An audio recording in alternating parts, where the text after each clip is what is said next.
Hello? Hello, Cat. Hello, what are you up to? The crazy... Hold on, let me grab a beer, and then I haven't started recording or anything, so... But I gotta let you know, Zach, honestly, out of all the interviews I've ever done, yours is probably the most important to me. That's awesome, man. You, like I said earlier, you wear many hats, and I love that. You know, you started out as a musician, and then you went to DJ, and now you own your station, plus you do PR work. I mean, you are amazing. Well, thank you. Yeah. I'm glad you appreciate it. Well, yeah. I was like, oh my God, that was the most nervous thing I ever had to do in my life, was ask you for an interview. And I'm like, oh. Really? Yeah, honestly, because I mean, dude, I was there when you, oh gosh, it was Metalhead Radio, and you were doing your preview of Alcohol live.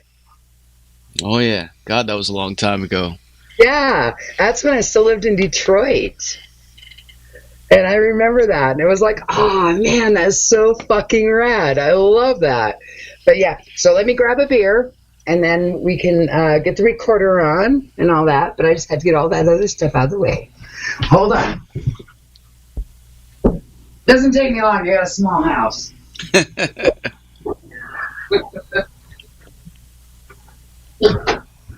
All right, and I'm back. Look at that. All right. So I basically, I want to touch on your music career first, and ask how you actually got into playing music. How I got into playing music. Yeah, but I got to start my recording. Hold up. Hold up. Rems, because I am not the computer person, okay? I'm I'm the person that goes out. I'm the friendly person, but I don't know computers for shit. But I got my voice recorder, so we're gonna do this. And let me put in my little spiel first, and then we'll go from there. All right. Okay. Because this is gonna be a Wednesday morning show. All right, you're listening to Rock Addict Radio. You got DJ Carol with you, a.k.a. Crazy Cat Hag, and this is Crazy's House of Metal. And today I have an amazing guest with me. Can you please say who you are and what you do? Zach Moonshine from Brutal Death Fuck and Metal Devastation PR. Nice. All right, Zach, so how did you get into music? Let me see.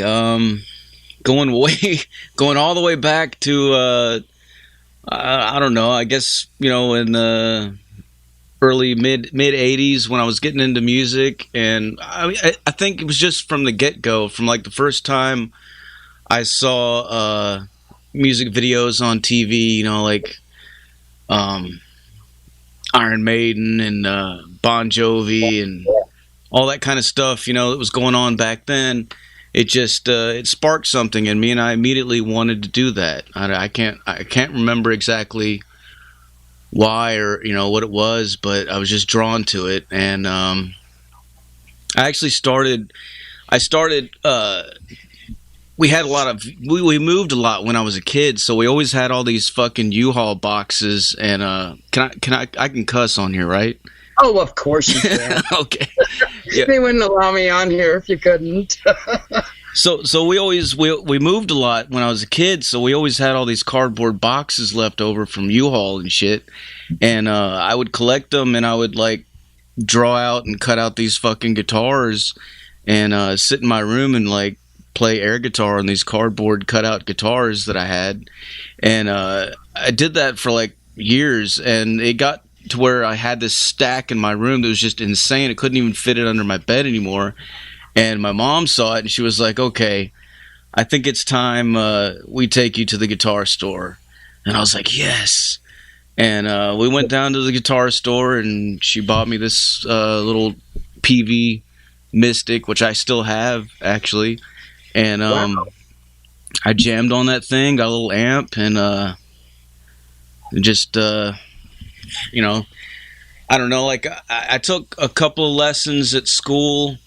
This teacher that I had, he kept us after school, and he gave us some lessons for a little while, but I wasn't really the kind of kid that could like sit there and just study music and stuff like that. It just that part of it seemed kind of boring to me. I just wanted to, you know, jam out. So it took a long time before I got to where I felt comfortable enough with what I was doing to actually start writing songs. I don't think that happened till I was in my teenage years, sometime in high school. And that is amazing. Yeah. I was in a band in high school with my friend Seth called Torso, or Totally Overrated Sellouts. That's what he goes by now. He's still actually making music with that too, which is pretty cool. But yeah, we started a band when I was in high school. It was sort of like an industrial thing because he was really into Nine Inch Nails and stuff like that. And he had a keyboard, which I thought was fucking weird. I was like, a fucking keyboard, man. How can we make metal with that? But he just sort of convinced me to do it, you know, because I was like, fuck, man, there's nobody else that lives on this street that wants to, so might as well do it. And we had fun. We made some noise, and then few years later, when I ended up in Tennessee, I met up with some guys that I worked with, and we started a band called Perversions of Truth, and we recorded some stuff. We had some stuff on MySpace, and then that sort of fizzled out, and then I started another band called Skull Grinder with my friend Ben, who he actually wrote the song Alcohol. And, I love that song. And so we had some really rough recordings and demos for that back then, and then that sort of fizzled out, and then I moved back to Arizona, and I didn't play for quite a while. I sort of put it to the side, I guess. I don't know. And then there was one day I was looking on Craigslist, just checking out guitars and equipment and stuff. This is before Facebook, so I was just sitting there looking at different stuff, and I saw this Dean guitar on there. This guy was selling for like $100, and I was like, "Fuck, that's badass." So I called him up, and I went down there, and I picked it up. And as soon as I got home and plugged it in, it sounded so fucking good, and like all the notes and everything up and down the fretboard, just everywhere I touched and hit, it sounded the way that I thought it should sound. Because I think my other guitars were a little bit fucked up by this point. You know, they've been banged up and, like, I don't know, just they weren't. They were hard to keep in tune. But this thing, it was just right, and it inspired me, and it really got me to want to start recording music again. So that's when I created Brutal Death Fuck as just a one-man band, just me, the guitar, a drum machine, and a little cheap microphone that I had. And recorded a few songs and put that on MySpace. And then I think it wasn't long after I put that on MySpace, I started getting emails and messages from people that were doing podcasts and internet radio, which I didn't even really know that was a thing back then. And then I know, right? That like opened up a whole new world to me, and that's when I met everybody at Metalhead Radio, and then you know, it started it just sort of went on and on from there. Yeah, I've had that same thing, except for with my jug. It doesn't matter how much it bounces around, I still can get the same chords out of it. But, yeah, that's about all I can play. It's a jug. A jug? What is a jug? A jug, you just blow into it. No bottle. It works. No, actually, when I was a kid, I always wanted to be either a singer or a guitar player. I took guitar lessons. I suck. And then I also tried to sing, and then I found out I couldn't sing. So DJing is kind of my thing. I actually, when I was in high school, wanting to do all that stuff, I actually got to interview the Grassroots. Nice.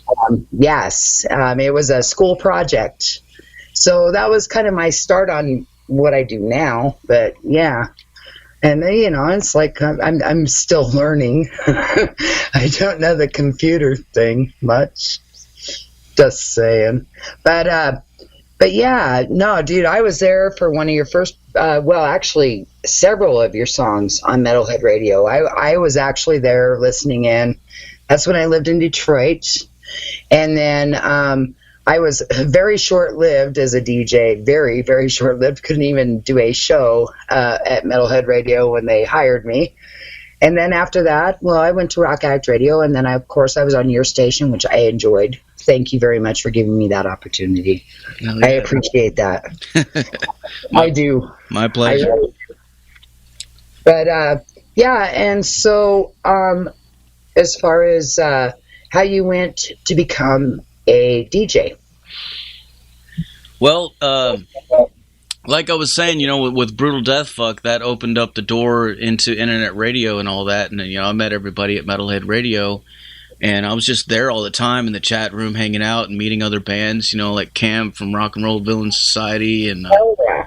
Good friend. Just, you know, so many different people and just meeting this whole, it was like a community, you know, it was this online community that was so cool. It was like you can connect with so many different people from around the world and everybody was into music and that just sort of, I mean, that drove me to make more music, and I just kept going with that. But then I think at one point, I was always making requests and stuff, and I think Rob maybe made a joke about, you know, like you should be a DJ, you should fucking do your own show on here or something. And I was like, hell yeah, man, I'd love to. And so yeah, he got me set up, and he showed me what to do on Sam Broadcaster and how to do all that, how to set it up. And then I remember my first show, he gave me the green light, you know, and got me connected on there. And I don't think there was anybody else on for like a long stretch. So I stayed on air my first show literally 14 hours straight. Just fucking... I went 8 hours first. My first show was 8 hours because the guy behind me like backed out for a second, and I'm like, I had 4 bands, and your band was one of them. I'm like, okay, here we go. Here it goes again. Yeah, I was so excited to finally be on the air and be able to talk to people and share all my different favorite music. You know, like there was so much. Like it was like I felt like I had to just pack it all into this one fucking show, man. It was crazy. I remember I was living in an apartment right down like and right next to the apartment we had a beer store. So I think I walked down to the beer store like 2 or 3 times carrying cases back, you know, and just fucking drinking, just getting drunk and smashed and just I wasn't even sitting down too. I remember I was standing up the whole time, just like fucking headbanging and yeah, it was crazy, but yeah. That's the best way to do your shows. I mean, if you don't get into the music you play, why play it? I mean, right. Honestly. Right. It's like, I mean, I've got a very good stereo system in here, and everybody knows my Wednesday mornings, and they know my Tuesday nights. Yeah, neighbors hate me, but yes, you gotta feel your music. Hell yeah. Yes. See, that's my thing. It's like when you promote bands and stuff like that. That's like with me with like well, I don't know, 5 favorites or punch, but if you don't respect the band, then you shouldn't play them on your show because I don't know. I guess that's kind of false advertisement to me. Yeah, totally. You know, and it's like, and I love unsigned bands. I love unsigned and underground and indie bands the best. But I play other music as well. I always do because, you know, right now, these are hard times. And right now, all of us are in the same boat. Doesn't matter how famous you have been. You know, we're all there. Yeah. You know, every single one of us. And it's a scary situation right now. Yeah, it is for sure. Yeah. But, you know, we still play music, and that's the cool part about it. And we're all in this together. It's like we find bands, we get them out there. Because right now, that's about all everybody really has. I mean, you know, thank God I have a job. And I'm going to go for my second shot on the 3rd, getting this because my daytime job is a nursing home. So, Yeah. Well, you got to do it, man. You got to stay safe. Yeah. And keep my people safe. And actually, we've been really good. Through this whole thing, I've only had one resident that has had COVID. And she's 90 years old. Actually, she's still there and kicking and survived. So. Wow. Yeah. And we've had a lot of our workers that have gotten sick, but we've had no fatalities. Fatalities. That kind of reminds me of the whole, what is it? Mortal Kombat fatality. But anyway. Okay, back to the serious stuff. Out of my head. All right. So, okay. Do you have any music influence in your family?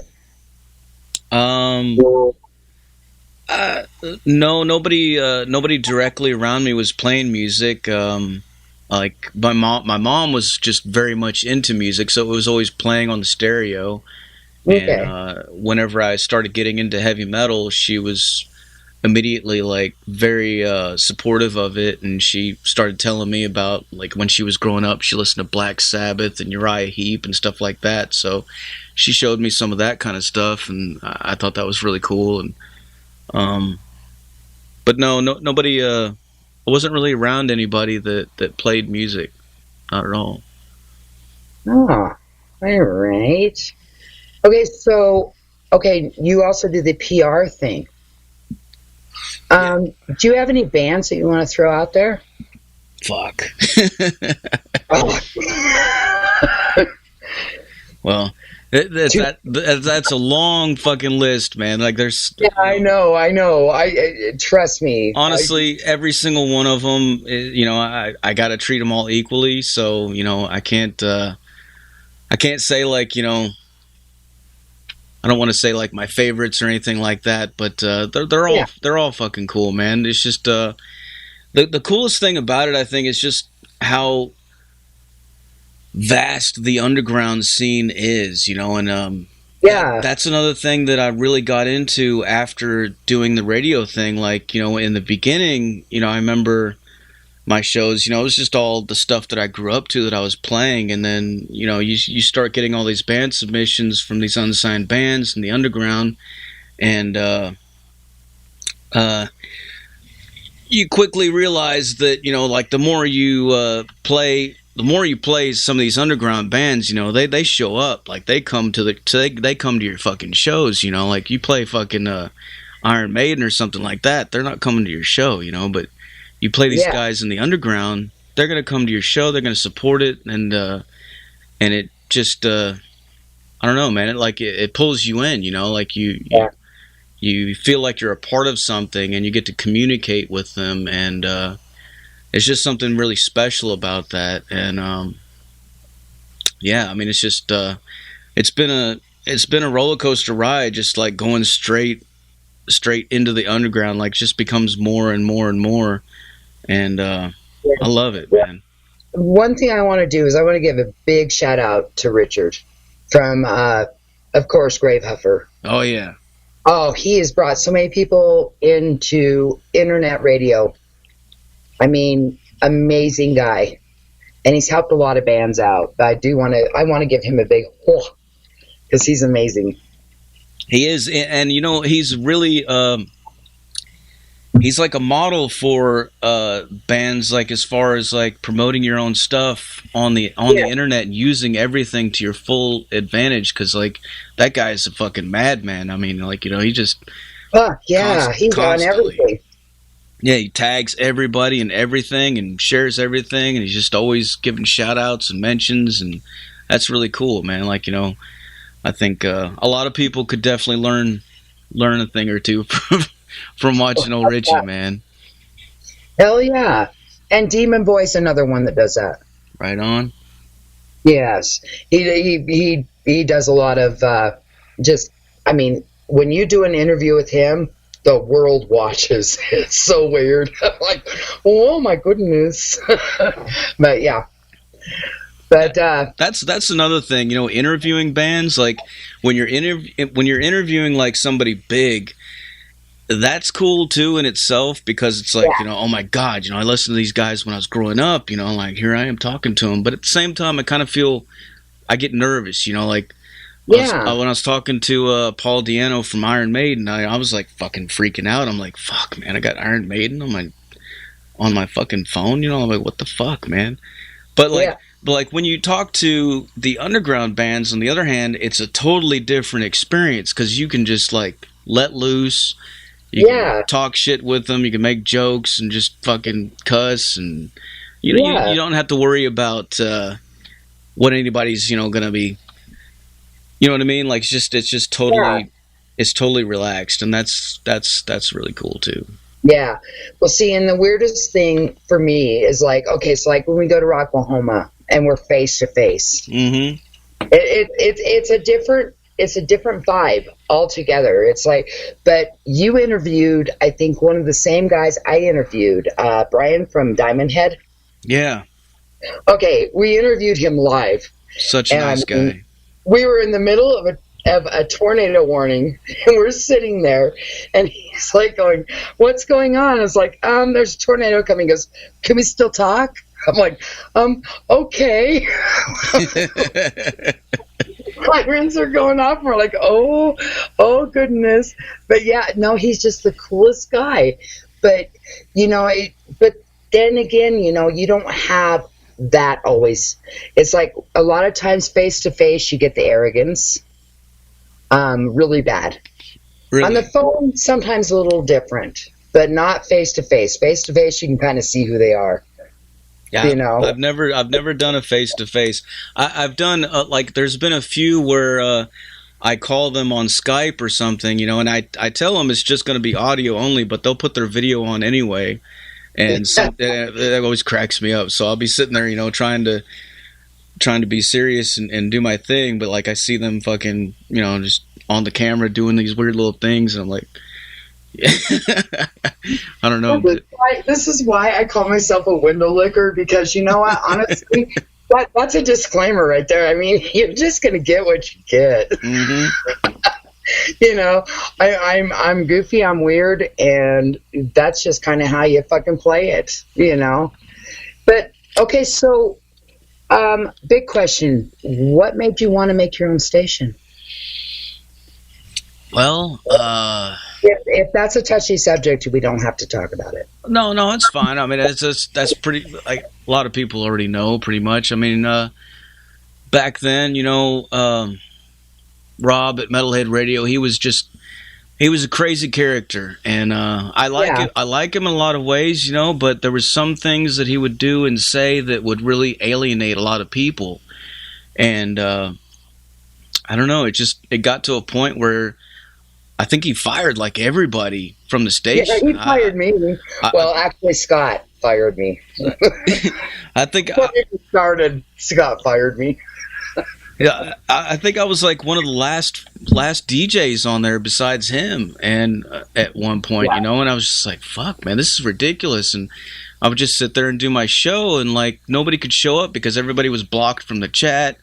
And then people didn't want to support the show, and here I am like working my ass off trying to, promote this thing and do my thing. And one day I just was really bummed out about it. And after my show, I came downstairs and I told my wife, Marietta, and I was like, she was like, "What's wrong?" And I was like, "This is just fucking ridiculous, man. Like, this, I just don't feel good about this anymore." And she was like, "Well, fuck, why don't we just start our own?"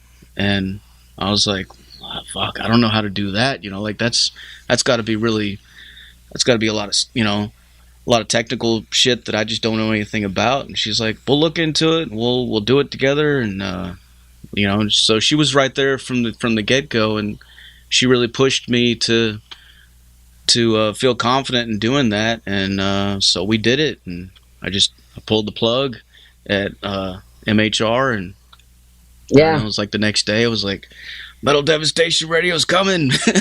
And everybody, there was a bunch of people that were excited, and I was like, fuck yeah, okay. I think another shout out that I want to give is for Rim. Hell yeah. Yeah, Rim is amazing. For all stations I've ever been at, he's got me every job I was ever at. And, dude, just amazing. And he's a tech guy. He's got his shit together. he is, and he was a huge help in the very beginning. Like, you know, like there was a lot of things that I didn't know, and I would ask him questions, and he would guide me, and he would show me different things, and he was totally there, helping out, man. Really cool dude. But anyway, drink a beer, Zach, and have a good time. You sound kind of nervous. I have never heard you this serious before on air. It's kind of freaking me out. Well, I'm not used to actually being on this end of the microphone. You're okay, though. You know what I mean? It's usually me asking all the questions and not doing all the answers. Well, dude, like I said, I'm the type of person, I do relaxed interviews. I do. I basically have a conversation with people. I've had so many people tell me, God, that wasn't even like an interview. I'm like, yeah, I know, we're just talking. You know? It's like, but that's kind of how I do my thing, because I'm a people person. Yeah, that's cool. That's that person that will interview somebody about their toilet paper in the middle of Walmart. I mean, I'm really weird like that. Yeah, that's actually how I do my interviews now too. Like I just I remember back in the early days, I would write down all the questions and have like a little sheet sitting there in front of me, and I would read them off, and I'd get really nervous about it and try to make sure that I was doing it right. And then after a while, I got used to it, and I just started just saying fuck it and just threw the paper away and just started, you know, asking, like how I they were told doing. you, I wing it. But I do have a question from Rem. I actually do. Let me get out my piece of paper. Mm-hmm. I got a question from Rem. The question is, when will there be a new Brutal Death Fuck music or album? Holy shit. Got that all fucked up because I had beer because I was waiting for pizza for like 3 hours. But yeah, he wants to know when you're going to have new Brutal Death Fuck music. God, I have no idea, really, honestly. I don't know. I've got a bunch of songs. I have, you know, like enough songs probably for another album, to be honest with you. I just haven't had the time to sit down and start riffing them out and, you know, putting them together. And but I mean, I don't know. One of these days. Okay. I got a question. Okay, so how long does that actually take? Okay, you write down the lyrics. How long does that take you to do? Lyrics, sometimes lyrics can just come out like they're really quick, you know. Sometimes it'll take longer. Sometimes I could be like at work, and because I work at a factory during the day, and sometimes I'll be standing there, you know, at the machine doing different things, and something will just pop off in my head, and I'll write it down and stick it in my pocket, and then bring it home, and then I'll add to it later on, or other times it's different. Like like the song "The Devil's Whiskey," I wrote that the next day after getting really drunk on whiskey, and me and my friend Joe were sitting on my couch, and our girlfriends at the time were really pissed off at us because we had fucking acted like fools the night before, and we were laughing about it. And I think he said, "Man, it was because we were drinking Jim Beam the Devil's Cut," and we were sitting there. We were sitting there looking at the empty bottle on the coffee table, and he says, "Man, it wasn't our fault, man. It was the Devil's Whiskey." And I was like, "Dude, that'd be a badass song, man." So I wrote down the words, and then we just started humming like a melody, and then I think it just sort of. I think that's a lot of times too, is like the melody that it's going to go with for like the chorus or something like that, and then sometimes I add other things onto it after that. It just all depends on like what. I mean, I don't think. I know there's a lot of musicians that have like a certain structure of the way that they do things, but I've never really been like that. Like I think every song pretty much has always had its own different path of, like, you know, how it got to where it was at. Yeah. Well, just like I said, Alcohol is one of my favorite songs. I know it was written by your friend. Mm-hmm. And my other very favorite you do is Elizabeth. Oh, yeah. Love that song. Oh, dude, I that is one of my very favorites. It just, and all of the stuff you do is amazing, but there's just certain songs that like hit my soul in certain ways, you know, and that those two really do. And because I love Alcohol, that's kind of my thing. Those two songs are actually the first two that I sang clean vocals on, which I remember at the time was like a really nerve-wracking thing. Really? Yeah, like when I would growl into the microphone and listen back to my vocals, it sounded fucking satanic and evil, and I just, you know, it sounded great. It was like, I was like, I love this, it's great.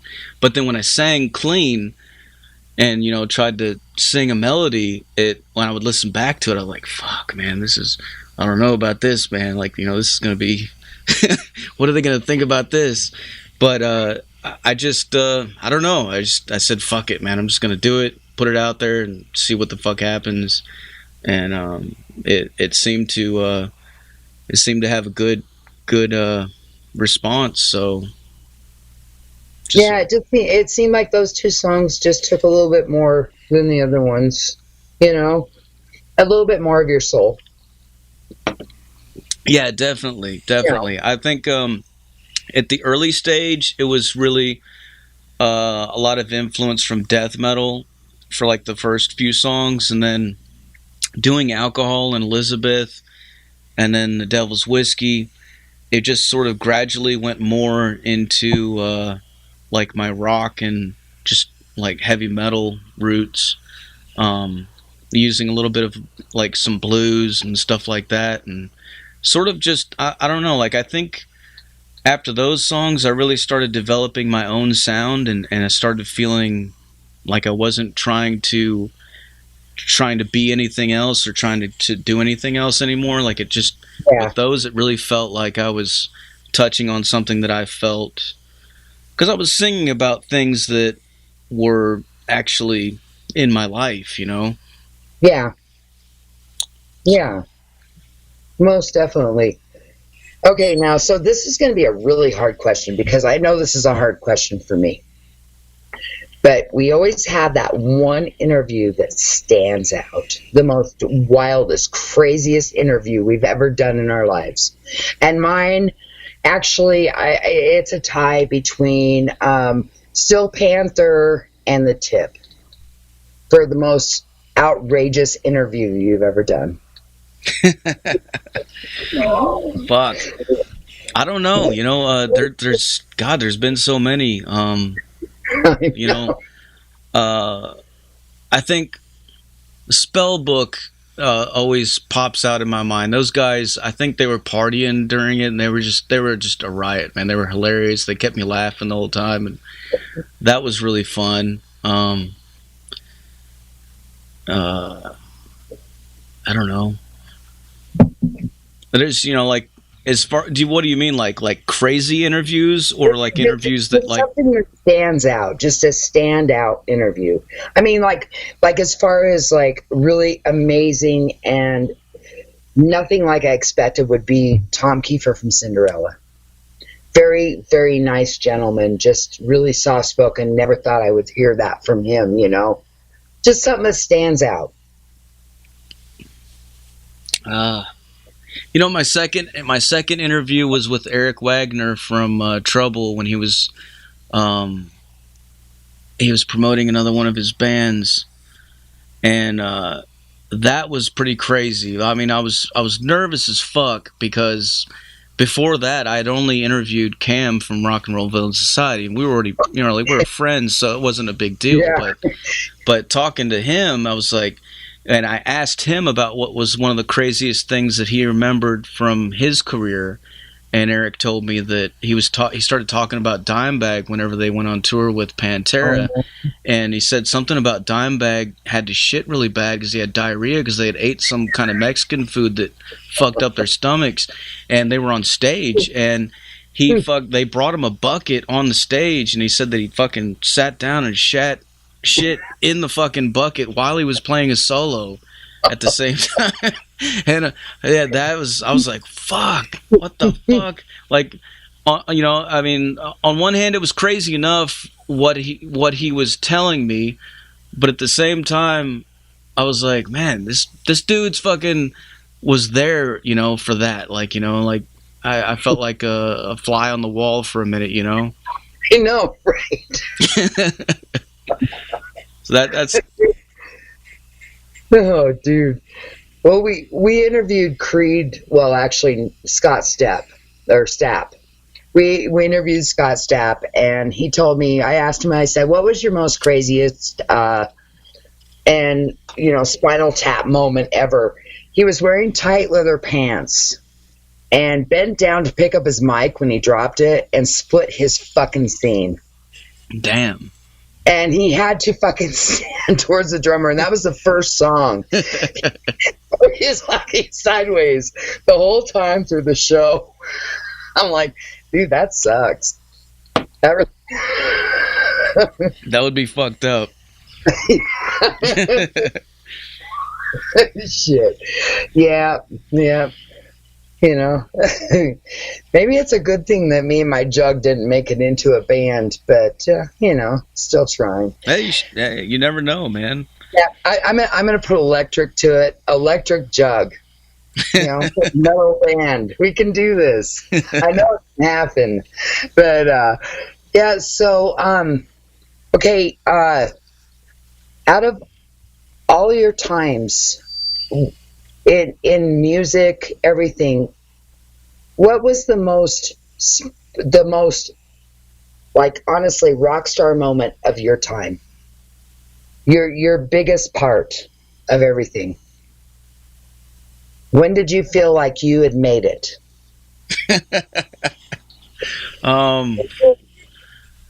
Like as a musician or as a DJ?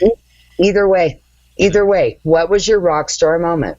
I think as a musician, when I was playing on stage with my band, Perversions of Truth, and I was just fucking drunk out of my mind. Like, we were at this local show, and there was, I don't know how many bands were scheduled for this show. It was insane.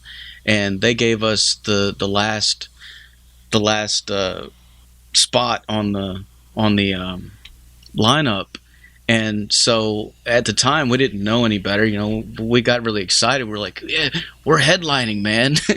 And we didn't realize that actually kind of sucks, because you're like up there at fucking 1 o'clock in the morning when, oh man, almost everybody's gonna be leaving. But actually there was quite a few people still in there, and but we had been out in the parking lot. I think I had fucking puked all over my pants, and I had piss on my shorts, and it was a fucking mess. But like, when it was time to go on stage, we didn't give a fuck. We ran in there and set up our stuff and didn't know what the fuck we were playing or what we were doing. I mean, it was a total wreck, but it was so fucking fun, and just standing there and looking out at everybody, people fucking moshing and bashing shit around, and it was just like, yeah, this is it, man. Fucking, like, I think that was as for a musician, that was definitely one of the. You know what? There's been a lot of different times, though. I mean, honestly, getting to be played on the fucking radio and listening to your music being played on the radio was a pretty big thing too, Fuck yeah. Like I said, I'll never know that. I play a jug. Anyway, but all right, so as far as a DJ, what is your biggest rock star moment? Fuck, I don't know. I mean, the whole damn thing, it's just insane, really, honestly. Talking to Chuck Billy from Testament and talking to him about aliens, because I watch Ancient Aliens and I'm really into all that kind of stuff, and he is too. So we started talking about that, and that fucking tripped me the fuck out, like just how cool and natural that was, and made me feel really yeah. Hopefully I'll be getting an interview here soon with Greg, from Testament, one of the original members. Hell yeah. Greg, yeah, oh yeah. I'm excited. I asked him, and then the whole everything went on. Everything, just everything. The social media, yes, it's sad. But yes, but we will be getting that hopefully soon. But yeah, but no, God, that would be an amazing interview. Oh, that would be awesome. I'm jealous.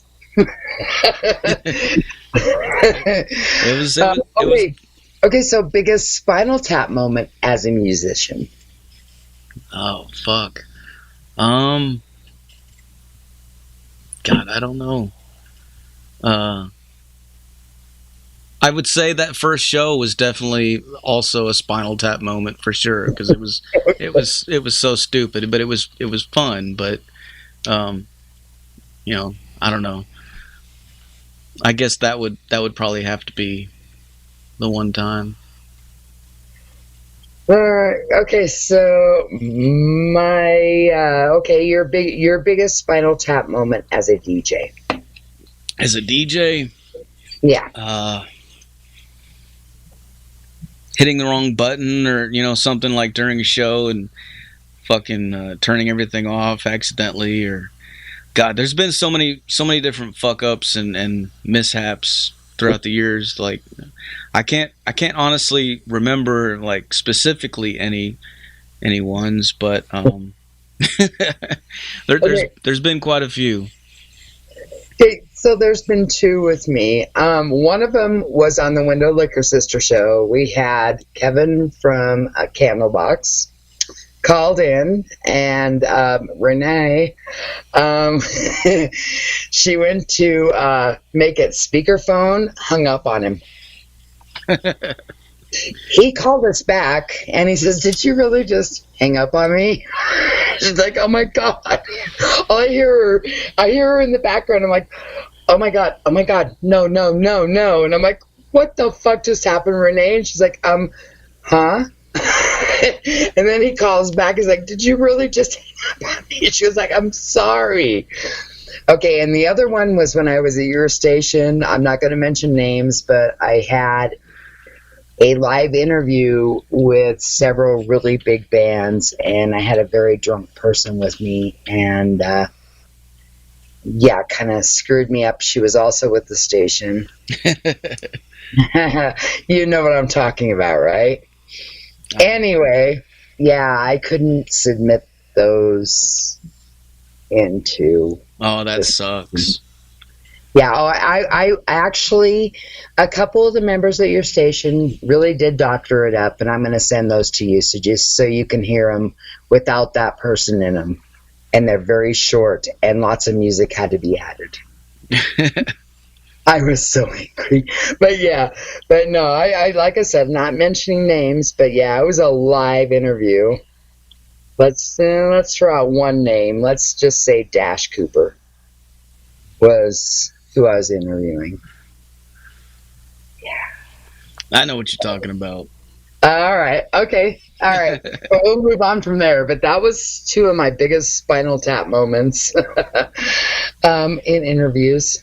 One of them's funny. One of them was very angry, very mad. I can imagine. Oh, yeah. But anyway, so what do you have going on now? I mean, as far as like, you're promoting bands, right? Yeah, right now it's the PR. MDPR is just like taking my fucking time, like it's insane how much fucking work goes into that stuff, but it's totally worth it. It's cool, it's just but it's a very, very what do you call it? It's a job. I mean, it's definitely work, like it's not all fun and games. Like, I mean, there's a lot of stuff that goes into it, but it's really cool. I mean, it's just, it's cool seeing these bands getting into magazines and getting on all these different radio stations and websites all over the world, and people emailing me stuff every day. And I'm just like, fuck, there was a band that we did Journey into Darkness a while back last year, and I got I think it was last month's issue of Decibel magazine, and every time I get that magazine, I flip back to the back and look in the reviews to see, did anybody get in there? And they were in there, this band. And that is so awesome. I was like, fuck yes! I ran downstairs and I told my wife, and I showed it to her, and took a picture and posted it, and I was just like, man, this is so cool. Oh yeah, and dude, I know bands are going to come back. I know we're going to have shows.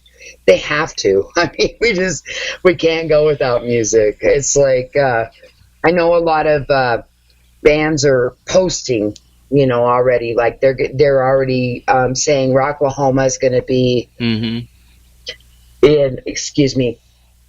to be Labor Day instead of Memorial Day.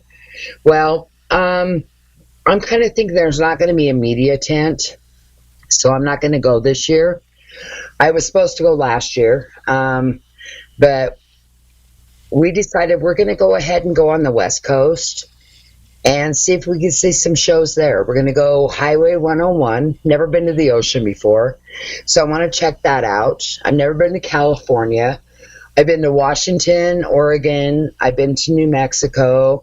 Everything on the coast, but I've never been to the ocean. So it's going to be kind of a cool thing, and we're gonna go up by where Cam's at. Hopefully I can see Cam when we're there. Oh, that'd be cool. Yeah, I'd like to hang out with Cam. But I'm hoping there's some shows here and there, but I just don't think, even if they have Rocklahoma, I just don't think there's going to be a media tent for some reason. Yeah, maybe not. I mean, I don't know. It's crazy what's going on right now. I know. Nobody knows. Yeah, it's I saw a lot of dates got pushed to 2021, and then now I'm seeing a lot of dates are getting pushed back again. And it's just like, fuck. Yeah. I mean, it's just it's a fucking global pandemic. I mean, what can people do? It's just, I just wish it would end and go away so that everybody could get back to normal life. But at the same time, it's definitely cool how the music community has come together during this whole thing. All these different bands have been finding different ways to get out their music and get out their what they do. Like all these, every day you see different bands doing. Sorry, Brandon, let me call you back, hey, hon. Sorry, my son. Okay. That's all good. Back to it. yeah. Like every day you get on the internet and you'll see different bands getting together and they're doing these little quarantine videos with each other where they're live streaming to each other and they're jamming out and doing cover songs and having a good time. And like that part of it's really cool. Like, it's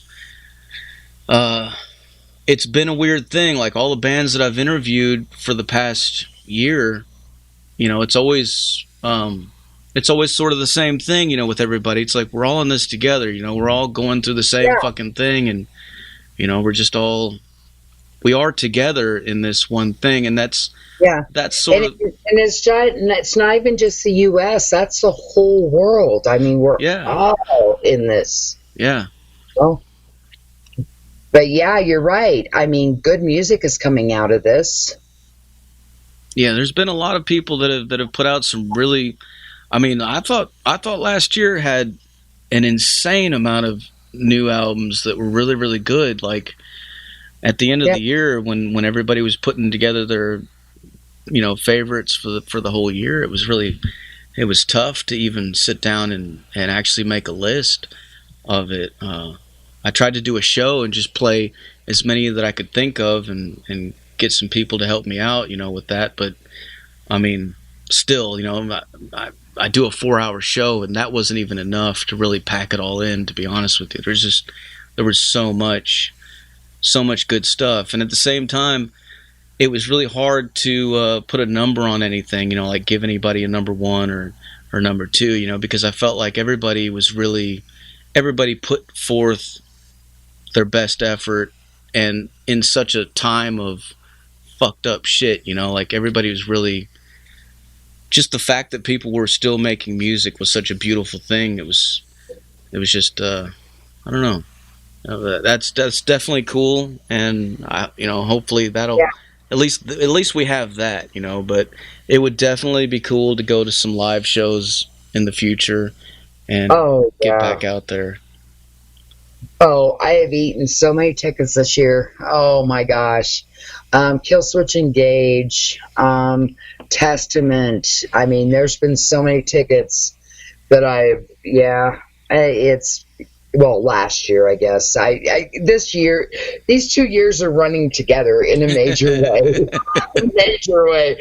I don't even know the difference anymore. It's 2020 part 2. I know, right? It's crazy. The sequel. It's a sequel. Crazy. But do you have anything that you want to plug? Metal Devastation? Anything? What do you want to plug right now? Well, for any bands out there that are listening that are interested in promotion or help in any way, fucking hit us up, man. I'd be more than happy to check it out and see what we can do. It's been pretty successful so far, and it's definitely seeming to work. I wasn't sure in the beginning, to be honest with you. I didn't have like a master plan set in place whenever I started doing that. I actually got contacted by a band that just asked me if I would do that for them, and that's sort of what planted the seed. And I was like, okay, I guess I've gotten to the point where I know enough people that maybe I can actually help somebody out. And I did, and it did seem to work. So I was like, okay, well, I guess I can help out a lot more people, And so it definitely works, It's a cool thing. Hell yeah. And you know what? We're all in this together. All of us are. We're all out there to get new bands out there. And we're all just out there to live. And right now, all we really have is music. That we actually can depend on. That's another thing about it too, about the PR. It's definitely opened up the doors for me to be able to work with everybody and not feel like I'm secluded in, like, just at a radio station, because, like, I don't know, you know how it is with radio stations. They all have their own little cliques, and sometimes it's kind of hard. Once you're in there, it's sort of like a gang, and it's kind of hard to work with everybody if you're just doing your show. But when you're promoting bands and you're promoting the shows and you're promoting just like everything, it's just like literally it brings it all together. And for me, that's my favorite thing about it, because like that's what I always wanted to do from the very beginning, was just be able to talk to everybody and be able to work with the whole entire community of underground heavy metal, and just be a part of it, Yeah, I think all of us internet radio stations, we all work together. We're doing the same thing. We have the same goal. I mean, this is what we do. And it's like, there's no difference between us. We just need to all work together. Mm-hmm. I mean, that's kind of where I'm at, I love everybody in the music industry, as far as like Voodoo Queen. We got a lot of people supporting everybody. And that's what I like. I like to see this. Right now, this is what we need. Yes, definitely. These times right now, I mean, we really, hate is too big. We need a little bit of love and everything. Mm-hmm. Yeah. It's what brings it all together, man. Yes. And you know what? Metalheads have always been better than a lot of people, so there we go. Well, we have the best music, that's for sure. Well, yeah. At least we can put our earplugs in and fucking forget about the world for a minute. So it makes me better, I think. But anyway, thank you so much, Zach. You are absolutely amazing. You're welcome. And yeah. So, guys, tune in to Metal Devastation Radio and also tune in to Rock Addict Radio. Thank you so much. You are amazing. And don't hang up yet. And I will talk to you all later. You want Thank me to? You so much, Zach. You want me to make you a station tag? I really do. Okay, it's saving my recording. Hold on, and then I'll get another one. I would love that, please. Was that interview really weird? No, that's awesome. Okay. You can be honest with me. You can say, God, you're a fucking retard, Carol. Yeah. No, it was cool, man. Okay, so I am going to... How do I do this on here? Okay, I'm doing voice recording. Okay, so I want to... Let me bring up a new one. Okay. Oops. Let me get rid of that fucker. Because I just put it up and... Yeah.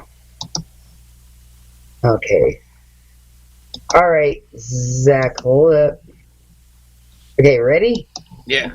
All right, listen to Rock Addict Radio. Oh my God, DJ Carol with you, AKA. Hold on, stop. Oh, good Lord, I meant to trash that fucker. All right. Okay, let's try it again. Okay, ready? Yeah, what do you want me to say? Anything you want to. You can call it just anything you want to. All right. All right, thank you. Here you go. Hey, this is Zach Moonshine from Brutal Death Fuck and Metal Devastation PR, and you are listening to Crazy Cat Hag right here on Rock Addict Radio. Crank it the fuck up. Oh, you're amazing. Thank you. I appreciate that.